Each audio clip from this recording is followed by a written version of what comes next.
தாய்லாந்தில் நடைபெற்ற T10, T20 cricket தொடரில் முறையே வெண்கலம், வெள்ளி பதக்கங்களை வென்று பெருமை சேர்த்துள்ளார்.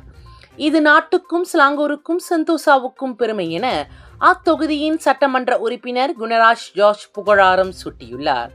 22 வயதான தனுஸ்ரீ ஆசிய பசிபிக் பல்கலைக்கழகத்தில் கணித ஆபத்தியல் அறிவியல் துறையில் இளங்கலை பட்டப்படிப்பை மேற்கொண்டு வருகிறார்.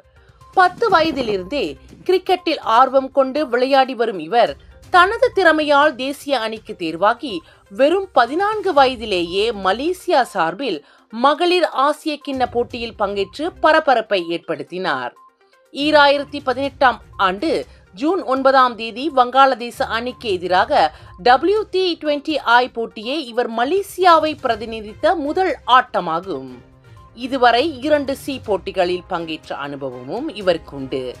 2023ஆம் ஆண்டு கம்போடியா C போட்டியில் 2 வெண்கல பதக்கங்களையும், அண்மையில் நடந்து முடிந்த தாய்லாந்து C போட்டியில் 1 வெள்ளி மற்றும் 1 வெண்கல பதக்கத்தையும் தனுஸ்ரீ வென்றுள்ளார். தவிர 2023இல் சீனாவில் நடைபெற்ற ஆசிய விளையாட்டு போட்டியிலும் பங்கெடுத்துள்ளார்.